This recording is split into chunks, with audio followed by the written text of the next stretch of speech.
I've slowly been working my way through this series of Space Marine tutorials, starting with my favourites, the Salamanders, and then last time with the boys in yellow, the Imperial Fists. Today though, we're going to be tackling the Sons of Kharn, the White Scars. My name's Josh, and welcome to the Pickle Jar.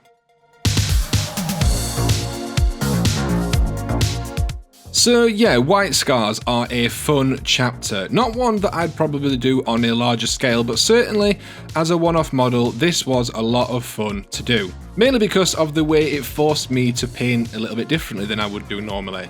With the other contrast marines that I've done, I've used the contrast paint as a base and then I've highlighted up, and technically I guess that's also what I've done here, but because it's all in various tones of very light grey and white, it's a lot more subtle and I've had to be a lot more careful with it. Now, I've never painted white power armor before, and I've only seen a few people playing White Scars in my local area, so I did a spot of research before I started painting just to make sure that I was getting the colours right.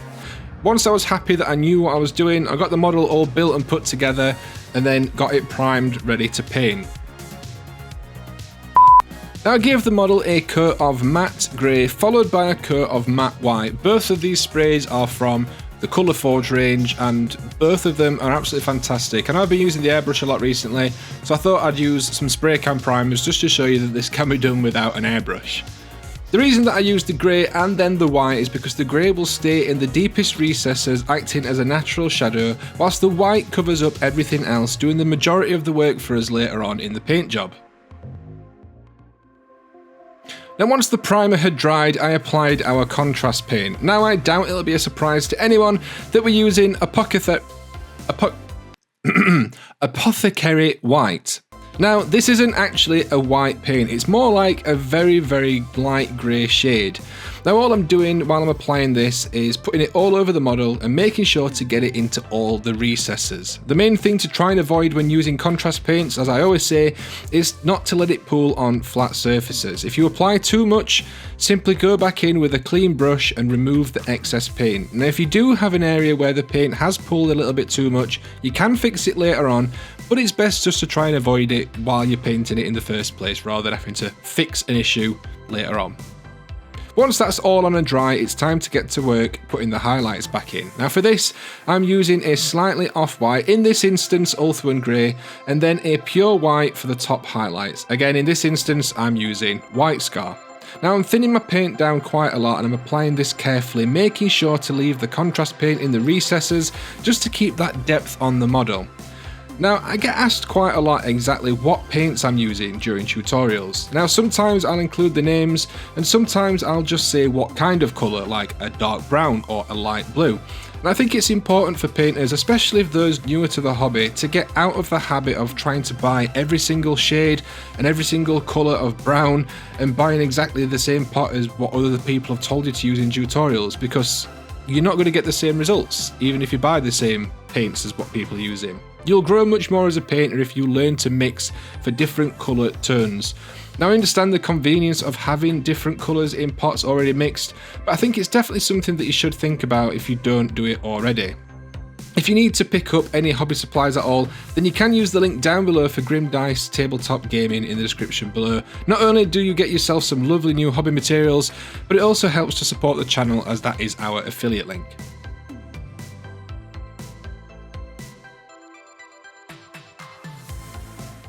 Once I'd got all the white on, I started adding in some Abaddon Black contrast paint. I'm using this for all the sort of bits in between the armour, the sort of undersuit or the joints or whatever it is. I'm never entirely sure what this is on the Space Marine. I like to think it's some sort of undersuit or just the joints, I guess, that are sort of rubberized maybe or something.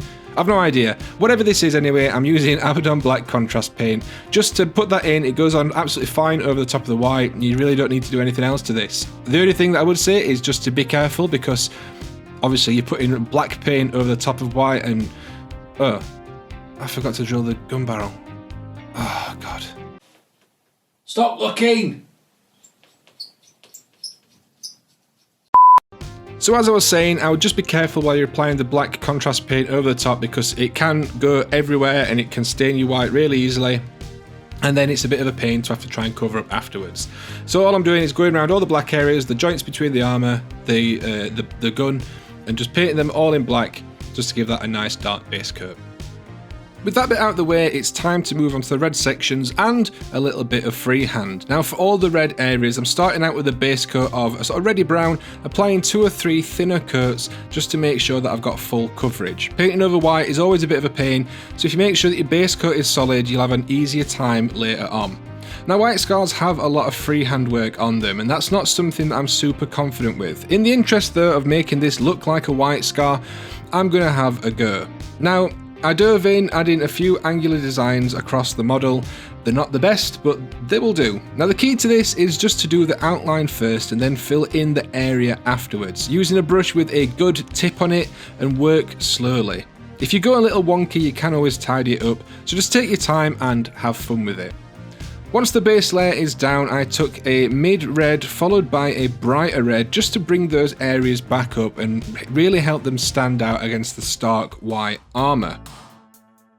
It was a lot of fun to work on this armour because it is white, and it's one of those colours that's a little bit weird to paint. Everyone says white is hard to paint, and I disagree. I think white is easy to paint, and I think it's everything else around it that is hard to paint, because with this, the biggest issue that I had was being nervous about hitting the white once I'd done it when I was doing all the other colours around it. The white itself is easy enough to do. It's just about limiting how much you're doing and sort of not overdoing it with the shadows and stuff too much, because it can look a bit too stark, especially if you use like a black base coat.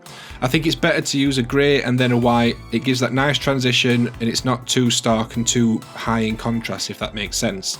Most of the work for this was done early on with the base spray, with the white base spray. The contrast that I did literally just added in the shadows, and then I brought a few of those back with the couple of white layers that we did afterwards. But the majority of the paint work for this was done with the spray can, and I think that's the main thing to bear in mind, is don't overcomplicate it. Like, if you can just spray it white, spray it white. If you're working on something that's a small part of a model rather than entire model, then just work with a better base coat. So go for something like a Celestial Grey or an Ulthuan Grey and work up to white from there, rather than just trying to go straight white, and you'll have a much easier time. I went through and added in all the little bits of detail, and then I sorted out the base. And I was just about to do all the glamour shots thinking, yes, this guy's finished, when I looked at him and I didn't really like how white he was. Now, I know that that's ridiculous because he is a white scar, he's supposed to be white, but I decided to go back in and carry on painting. So I went in and added the red shoulder trim on his shoulder pads, which is one of the different companies within the white scars. I did stress a little bit, thinking, I wonder if this company matches the sort of markings that I've done on the legs and stuff. And then I was just like, do you know what? This is just for a tutorial. This isn't for an army or anything. So I don't need to stress about that. I just think adding the red on the shoulder pads just helps to break up the white across the entire model a little bit more. And I'm a lot happier with it with the red on there. So maybe that's just something to bear in mind when you're deciding to do your white scars. Decide, you know, what sort of design you want to go for. Now for my first white scar, I'm actually really pleased with this guy. I've learned some things, and hopefully you have too. If you liked the video and you want to see more, make sure to subscribe. And if you want to join our community, check out the Discord link down below in the description. While you're there, you'll also find our affiliate links if you want to help support the channel, like all of our amazing channel members that are listed right here in the video. That's going to do it for this one, guys. I'll see you in the next one. Until then, enjoy your hobby.